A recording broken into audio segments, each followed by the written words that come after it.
ಬೆಳಗಾವಿ ಬಿಜೆಪಿಯಲ್ಲಿ ಟಿಕೆಟ್ ಸಂಗ್ರಾಮ ಶುರುವಾಗಿದೆ.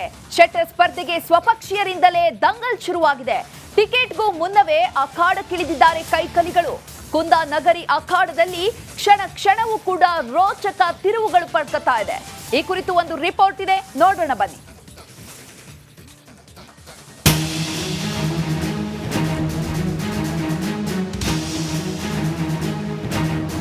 ರಾಜ್ಯ ರಾಜಕಾರಣದ ದಿಕ್ಕನ್ನೇ ಬದಲಿಸೋ ಶಕ್ತಿ ಇರೋ ಜಿಲ್ಲೆ ಅಂದ್ರೆ ಅದು ಬೆಳಗಾವಿ. 2 ಲೋಕಸಭಾ ಕ್ಷೇತ್ರ, ಬರೋಬ್ಬರಿ 18 ವಿಧಾನಸಭಾ ಕಣಗಳಿರುವ ಕುಂದಾನಗರಿ ಬಿಜೆಪಿ ಪಾಲಿನ ಭದ್ರಕೋಟೆ.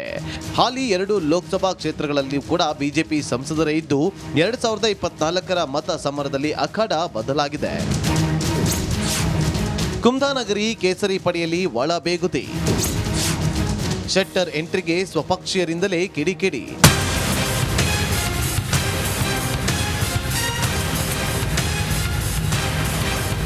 ಎಸ್, ಬೆಳಗಾವಿ ಲೋಕಸಭಾ ಕ್ಷೇತ್ರದಲ್ಲಿ ಕಳೆದ 5 ಚುನಾವಣೆಯಲ್ಲೂ ಬಿಜೆಪಿಯದ್ದೇ ಪಾರುಪತ್ಯ ಮೆರೆದಿದೆ.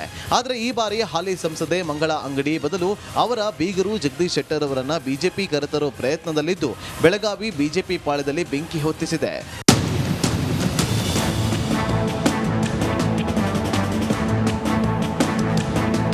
ಸ್ಥಳೀಯ ನಾಯಕರಿಗೆ ಬೆಳಗಾವಿ ಟಿಕೆಟ್ ನೀಡಬೇಕು ಅಂತ ಮತ್ತೊಂದು ಗುಂಪು ಬಂಡೆದ್ದಿದ್ದು, ಇಂದು ರಾಜ್ಯಸಭಾ ಸದಸ್ಯ ಈರಣ್ಣ ಕಡಾಡಿ, ಶಾಸಕ ಅಭಯ್ ಪಾಟೀಲ್, ಅನಿಲ್ ಬೆನಕೆ, ಮಹಂತೇಶ್ ಕವಟಗಿಮಠ ಸೇರಿ 8ಕ್ಕೂ ಅಧಿಕ ನಾಯಕರು ಬೆಂಗಳೂರು ಯಾತ್ರೆ ನಡೆಸಿದ್ರು. ಆದರೆ ಚುನಾವಣಾ ಉಸ್ತುವಾರಿ ರಾಧಾಮೋಹನ್ ದಾಸ್ ಸೇರಿದಂತೆ ಯಾವೊಬ್ಬ ನಾಯಕನೂ ಇವರ ಮನವಿಗೆ ಮನ್ನಣೆ ನೀಡಿದಿರೋದು ಬಂಡಾಯದ ಬೆಂಕಿಗೆ ತುಪ್ಪ ಸುರಿದಿದೆ.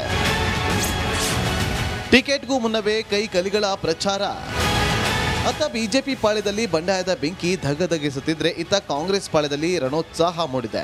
ಟಿಕೆಟ್ ಘೋಷಣೆಗೂ ಮುನ್ನವೇ ಕೈಕಲಿಗಳು ಪ್ರಚಾರದ ಅಖಾಡಕ್ಕೆ ಧುಮುಕಿದ್ದಾರೆ.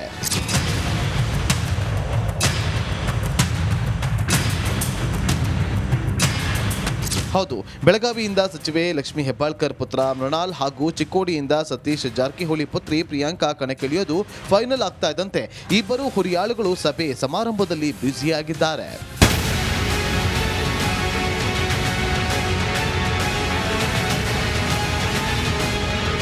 ಬಿಜೆಪಿಯಂತೆ ಕಾಂಗ್ರೆಸ್ನಲ್ಲೂ ಕೂಡ ಒಳ ಏಟಿನ ಭಯ ಕಾಡ್ತಾ ಇದ್ದು, ಈ ಕಾರಣದಿಂದಲೇ ಹೈಕಮಾಂಡ್ ಹೆಸರು ಘೋಷಣೆಗೆ ಮೀನಾಮೇಷ ಎಣಿಸ್ತಾ ಇದೆ ಎನ್ನಲಾಗ್ತಾ ಇದೆ.